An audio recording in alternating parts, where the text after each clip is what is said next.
Matagal nang pinag-uusapan sa loob ng subdivision ang bahay sa dulo ng kalye San Rafael. Malaki ito, mga 2 palapag, pero matagal nang walang nakatira. Dati raw, may pamilyang naninirahan doon, pero isang gabi, bigla na lang silang umalis at hindi na bumalik. Simula noon, naging tahimik at madilim ang bahay. Sabi ng matatanda, may mga ilaw daw na biglang bumubukas kahit walang kuryente, at may mga batang boses na naririnig sa loob kahit gabi na. Isang gabi ng Sabado, 4 na kabataan ng nagkayayaang silipin ng bahay. Sina Carlo, Ivan, Mika at Joel. Magkakapit bahay at mahilig sa mga trail. Gusto lang nilang patunayan na kwento ang lahat, na walang multo o kababalaghan sa loob. Alas 9 ng gabi, dala nila ang flashlight at cellphone para i-record ang exploration. Tahimik ang buong kalsada papunta sa bahay. Sa tuwing dadaan sila sa poste ng ilaw, pakiramdam nila ay lumalamig ang hangin. Pagdating nila sa harap ng bahay, nakasara pa rin ang gate pero kalawangin na. May mga tuyong dahon sa paligid at ang bintana ay may mga kortinang punit-punit. Binuksan ni Carlo ang gate ng dahan-dahan. Umalingaw-ngaw ang kalawang, parang tunog ng bakal na matagal nang hindi ginagalaw. Sa loob, puro alikabok at mga tuyong dahon. Nakabukas ang pinto ng bahay, bahagyang nakasabit lang sa isang bisagra. Pagpasok nila, naamoy nila ang may halong alikabok at lumang kahoy. Sa sahig, may mga lumang laruan, basag na frame ng litrato at mga gamit na iniwan. Binuksan ni Ivan ang flashlight at tinapat sa dingding. May mga bakas ng kamay, maliliit, parang pangbata. Tahimik ang paligid, pero may mga kaluskos mula sa itaas, parang may naglalakad sa second floor. Tumingala si Nika, pero wala siyang nakita. Tanging punit na kortina lang ang gumagalaw kahit walang hangin. Habang nag-iikot sila, may napansin si Joel na pinto ang bahagyang nakabukas sa dulo ng hallway. Madilim sa loob at may malamig na hangin na lumalabas mula roon. Parang may bumulong, mahina, pero malinaw. Isang batang boses na nagsabing, "Huwag kayong pumasok."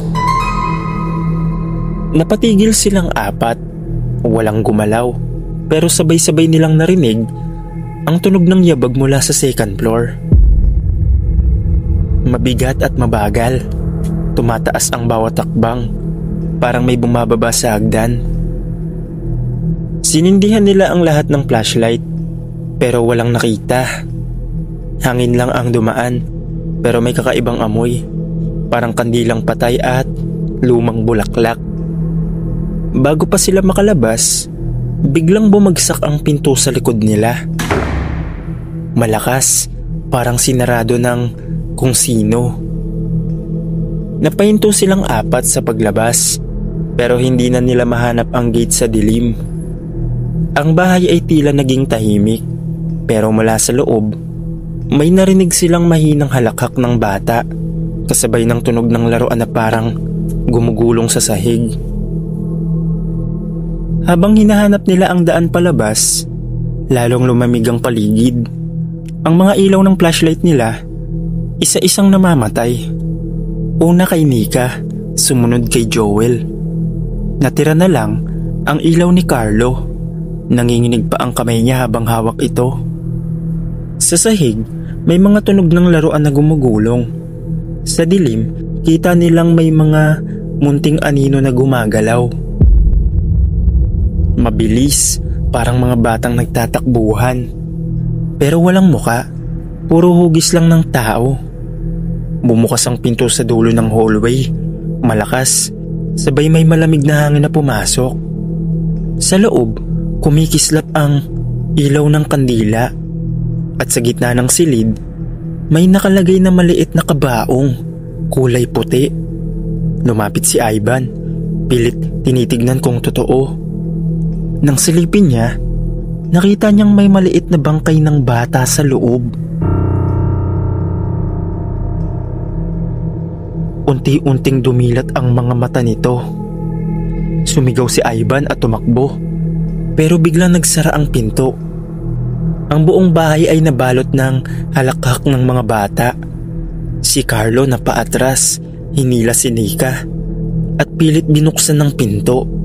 Pero sa bawat takbang, parang lumalapit ang mga boses.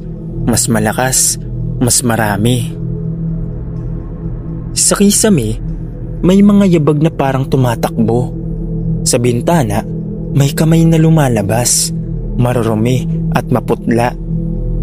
Nang tuluyan nilang mabuksan ng pinto, tumakbo silang 4 palabas.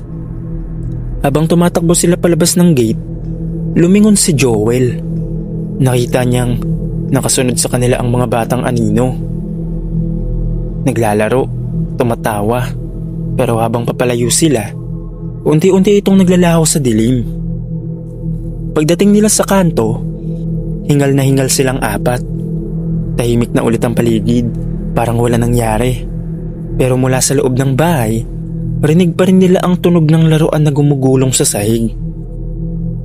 Kinabukasan, binalikan nila ang bahay kasama ang mga tanod. Pero pagpasok nila, wala na ang mga gamit, wala na ang kabaong, at malinis ang sahig. At sabi ng ilang matatandang residente, dati raw, may batang babae na namatay sa bahay na yon, matapos iwan ng mga magulang. Matapos yun, pinasara ng admin ng gate, papunta sa dulo ng kalye.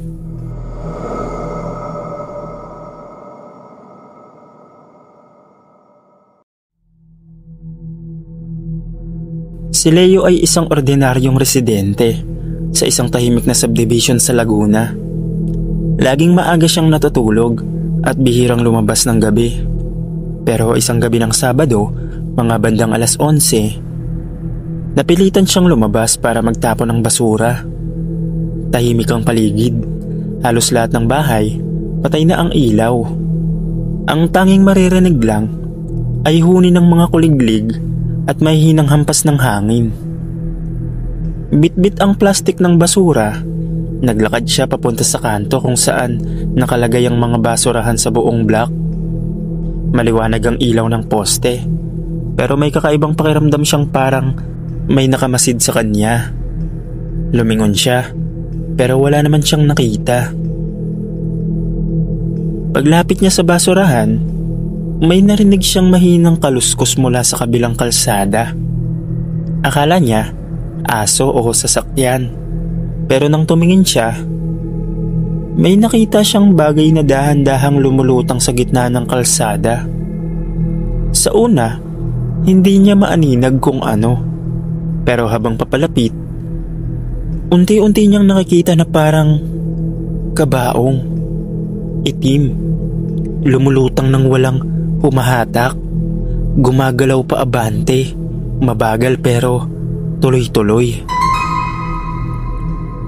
Nanigas siya sa kinatatayuan niya. Hindi siya makapaniwala sa nakikita. Akala niya guni-guni lang, pero nang mapansin niyang gumagalaw ito papunta mismo sa kanya, mabilis siyang umatras. Ang hangin biglang lumamig, pero rinig niya ang mahinang tunog mula sa loob ng kabaong, parang may kumakaluskus. Hindi niya na hinintay pang makita kung ano yun. Tumakbo siya pabalik sa bahay, pero sa sobrang takot, imbis na pumasok, nagdiretso siya sa kalsada palabas ng subdivision. Habang tumatakbo siya, naririnig niya ang tunog ng paggalaw sa likuran. Parang may mabigat na bagay na dumudula sa semento. Nang lumingon siya, nandun pa rin ang kabaong, lumulutang. Lumulutang ng mabilis at sumusunod sa kanya. Nang marating niya ang main road, huminto siya at lumingon ulit. Tahimik na ulit ang paligid. Wala na ang kabaong, parang naglaho na lang bigla sa hangin.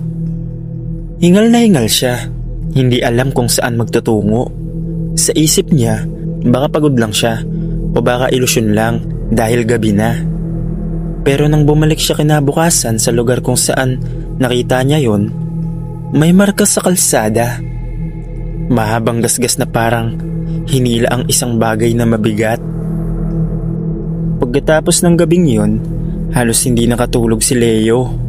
Paulit-ulit sa isip niya ang nakita niyang kabaong na lumulutang sa gitna ng kalsada. Kinabukasan, nagtanong siya sa mga kapitbahay kung may napansin din. Pero walang nakakita kahit isa. Parang siya lang ang nakasaksi. Kinagabihan, pinilit niyang pakalmahin ang sarili. Naglagay siya ng ilaw sa labas at siniguradong sarado lahat ng pinto at bintana. Pero habang nakahiga, bandang 12:00, may narinig siyang kaluskos sa labas. Parang may dumadaan. Dahan-dahan siyang tumayo at sumilip sa bintana. Sa ilaw ng poste, nakita niyang may aninong dumadaan sa harap ng bahay. Huminto ito sa tapat ng gate. Nang tumutok ang ilaw, nanlamig siya. Naroon ulit ang kabaong. Parehong itim, parehong lumulutang. Unti-unti itong lumapit sa gate. Mula sa loob ng kabaong, may naririnig na mahinang hampas. Parang may kumakalabog. Tapos biglang tumigil. Ilang segundo ng katahimikan. Hanggang sa biglang bumukas ng kaunti ang takip. Mula sa loob, may dahan-dahang lumabas na kamay. Maputla, mahaba ang kuko, at nanginginig na parang buhay. Tumigil ang mundo ni Leo. Hindi siya makagalaw, hindi siya makasigaw. Ang kabaong, unti-unting lumapit sa mismong harapan ng bahay. Sa takot, tumakbo siya palabas ng likod ng bahay. Tumalon siya sa bakod at tumakbo palabas ng kalsada. Pero habang tumatakbo, narinig niya ulit yung tunog ng paggalaw sa likod. Parang may dumudula sa simento, mabilis at mabigat. Nang lumingon siya, nandun ulit yung kabaong. Mabilis na sumusunod, paunti-unting lumalapit sa kanya. Habang tumatakbo siya, parang humahabol din yun sa bawat liko niya. Wala nang ibang tao, wala nang ilaw, puro dilim na lang sa paligid. Nang marating niya ang dulo ng kalsada, biglang huminto ang tunog.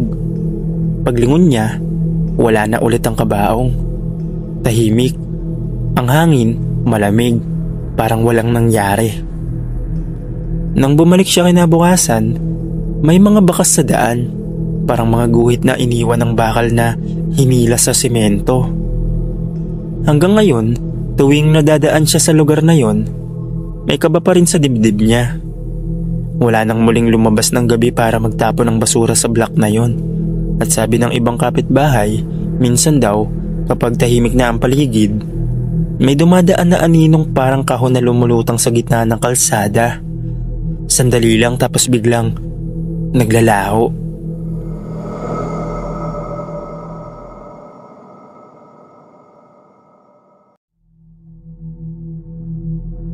Magandang araw po.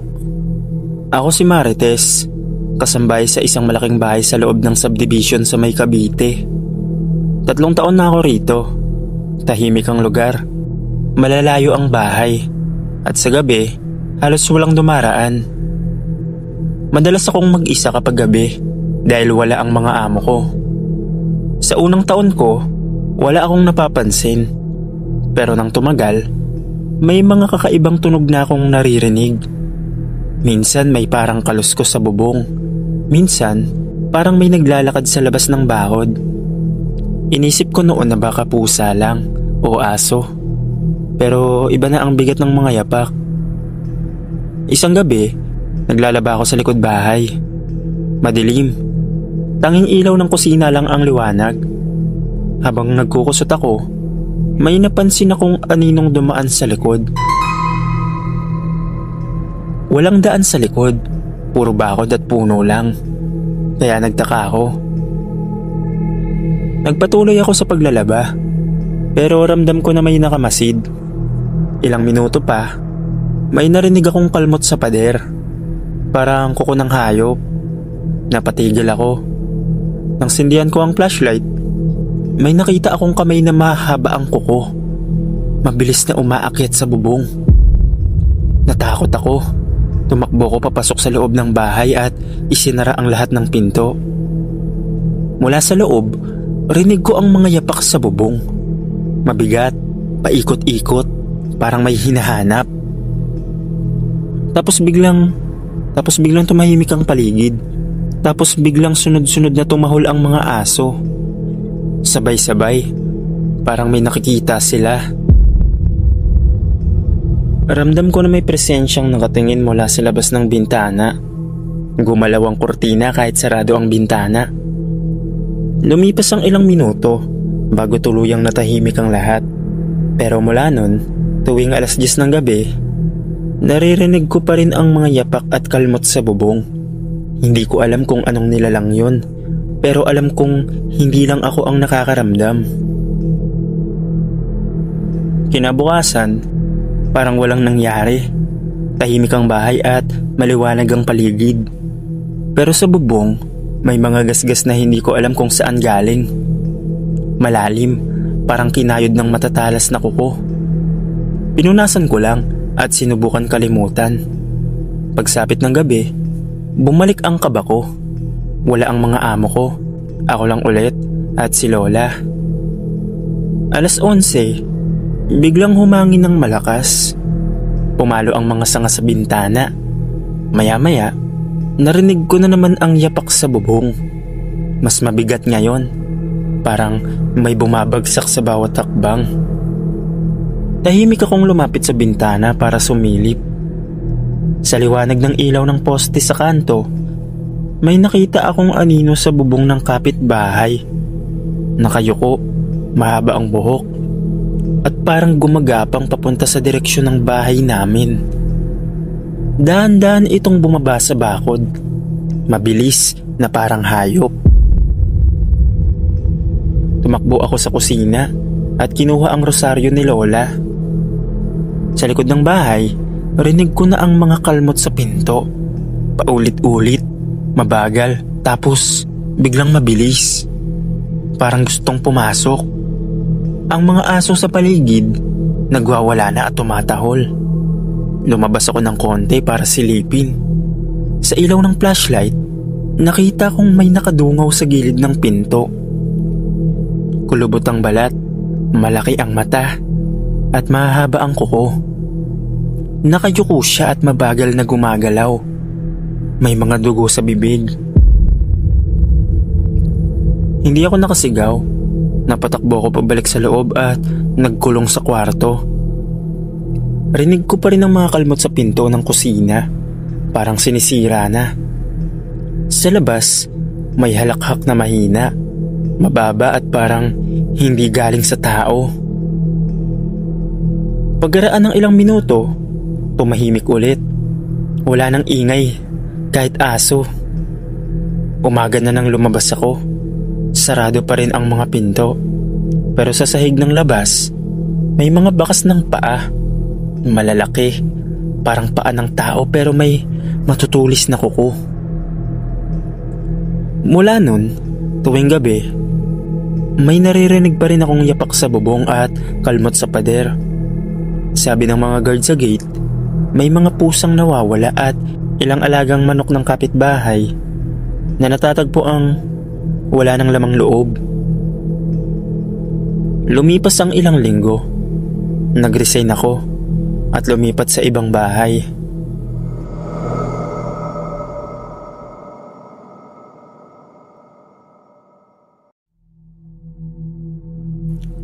Ako si Rene, security guard sa isang pribadong subdivision dito sa may Bulacan.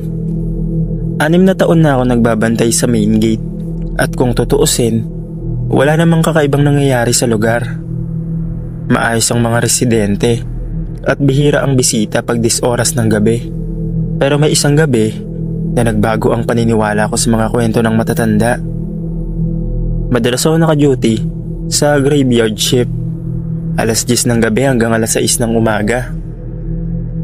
Karaniwan, ang mga dumadaan lang ay ilang late night deliveries o mga residente na galing trabaho. Pero noong gabing yon, bandang 12:30, kakaiba ang katahimikan. Walang dumaraan, walang ingay, pati hangin parang huminto. Habang nagrurubing ako sa harap ng gate, napansin kong may ilaw na papalapit mula sa labas. Akala ko tricycle o kotse, pero habang lumalapit, nakita kong may 2 kabayong puti at sa gitna nila ay may isang karo ng patay. May itim na kortina at may mga kandilang nakasindi sa magkabilang gilid. Napatigil ako kasi walang kasamang driver, pero gumagalaw ang mga kabayo. Dahan-dahang papasok sa gate. Binuksan ko ang ilaw ng poste para makita ng malinaw. Totoo, may kabaong sa loob ng karo, nakatakip ng puting tela. Baka may lamay, sabi ko sa sarili ko. Pero walang abiso mula sa admin at imposibleng may dadaan ng ganitong oras. Tumayo lang ako sa gilid. Pinanood ko ito habang papalapit. Tahimik lang. Walang tunog ng kabayo. Walang ingay ng gulong. Pero kitang-kita kong gumagalaw ito sa kalsada. Pagdating sa mismong harap ng gate, huminto ang karo. Ang mga kabayo nakatingin diretso sa akin. Hindi gumagalaw. Ang mga mata nila pulang-pula. Lumapit ako ng kaunti, dala ang flashlight. Pagsindi ko, biglang umihip ang malamig na hangin. Napundi ang ilaw ng poste at halos sabay din namatay ang flashlight ko. Sa dilim, rinig kong bumukas ng dahan-dahan ng takip ng kabaong. Mula sa loob, may mahinang tunog ng kaluskos. Tapos, may humaplos sa hangin. Malamig at mabigat. Parang humihigop ng lakas. Ang mga kabayo, sabay-sabay na humahalinghing. Pero hindi gumalaw. Parang nakatingin lang sila sa akin. Sa sobrang takot, umatras ako pabalik sa guardhouse. Pero paglingon ko, wala na ang karo. Wala na rin ang kabayo. Ni marka ng gulong sa lupa, wala na. Ang tanging naiwan lang ay amoy ng kandilang bagong patay at malamig na hangin na dumampis sa balat ko. Kinabukasan, kwento ko sa kapwa ko guard.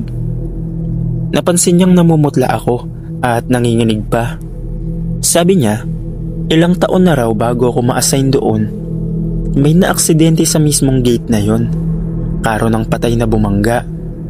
Grabe ang nangyari at namatay ang nagmamaneho. Mula noon, tuwing 12:00, hindi na ako lumalabas ng guardhouse.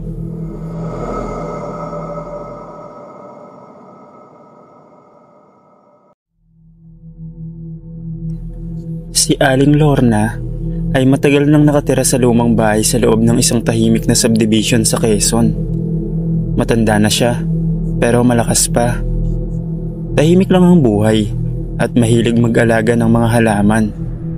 Sa gilid ng bahay niya, may isang puno ng malunggay na halos kasing tanda na ng bahay. Sabi ng matatanda sa lugar, huwag daw puputulin dahil matagal nang may nakatira doon. Pero hindi naniwala si Aling Lorna. Isang araw, nagpasya siyang ipaputol ang puno. Sabi niya, sagabal na daw kasi at luma na ang ugat na baka makasira pa sa pader. Tinawag niya ang 2 trabahador para putulin ito. Pagbagsak ng puno, biglang lumamig ang hangin. Hindi niya pinansin at pinalinis lang ang bakuran. Pagkatapos ng araw na yun, nagsimula ang mga kakaibang bagay.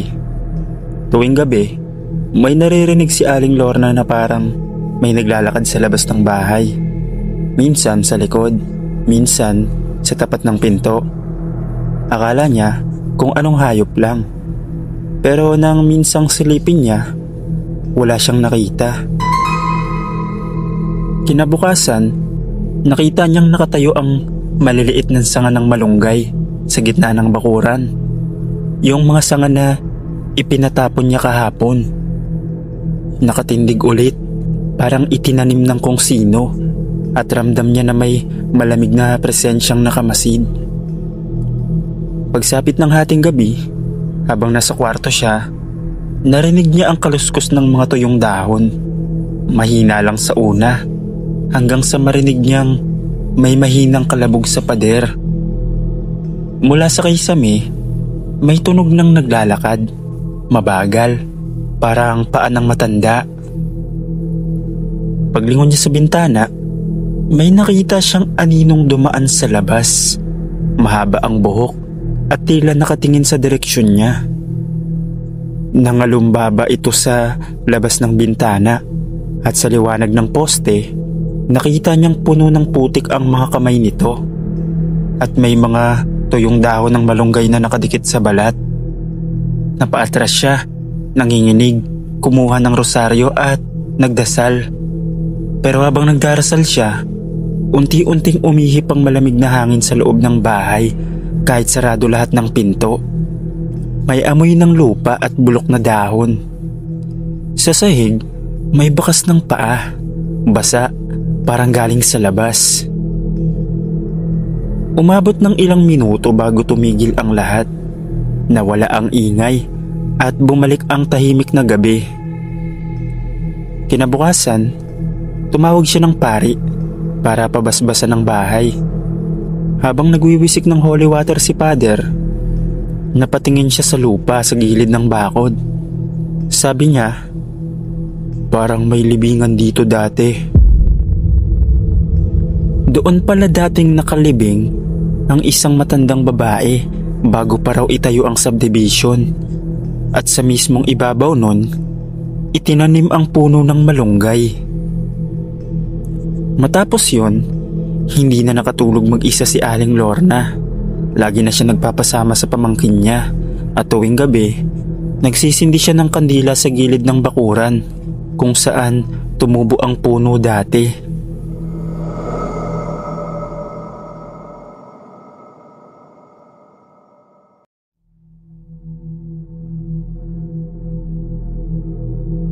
Itago niyo na lang ako sa pangalang Nardo. 30 anyos na at embalsamador dito sa isang maliit na punerarya sa Bulacan. Hindi ito trabahong pangkaraniwan. Marami ang nagsasabing malas, kadiri o nakakatakot. Pero para sa akin, trabaho lang ito. Wala akong ibang pinagkakakitaan at dito ko natutustusan ng pamilya ko. Sanay na ako sa amoy ng formalin, sa paghawak ng matitigas at malalamig na katawan. At sa katahimikan ng gabi, habang ginagawa ko ang huling serbisyo ko para sa mga yumaong hindi ko man kakilala.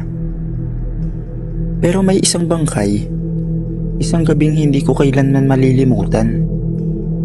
Simula noon, hindi na ako tumitingin sa mga patay sa parehong paraan. Gabi ng Huwebes yon. 9:00 na nang dumating ang ambulansya. Isang lalaki raw ang natagpo ang patay sa gilid ng ilog. Naaagnas na ang katawan. Pero kailangan pa ring maimbalsamo dahil gusto ng pamilya na makita pa siya sa huling lamay. Nardo, ikaw nang bahala rito ha, sabi ni Aling Marites, may-ari ng punerarya. Medyo kakaiba yung bangkay na yan. Ayoko nang magtagal dito. Nagtaka ako. Kakaiba? Paano? Hindi ko alam, basta parang may mali.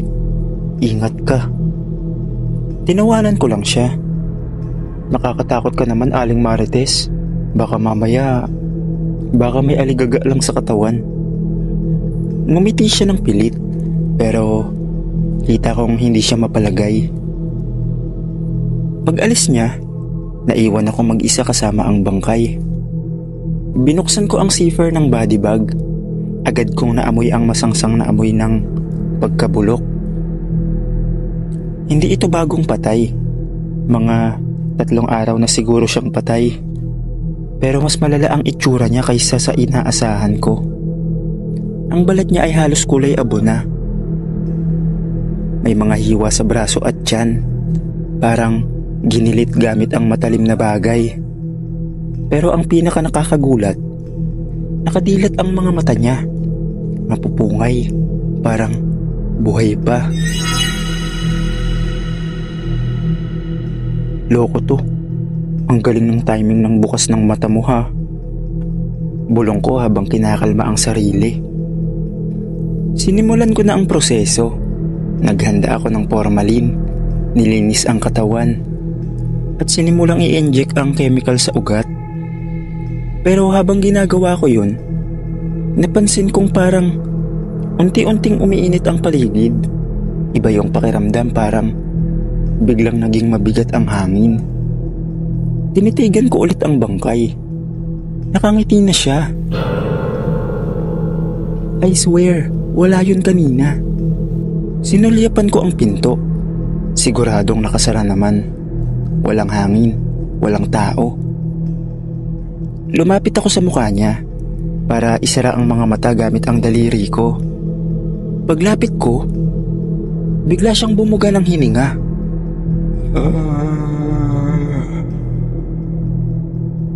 Napaurong ako sa gulat. Napasigaw ako. Tinignan ko ang dibdib niya. Walang galaw. Tinignan ko ang pulso. Wala.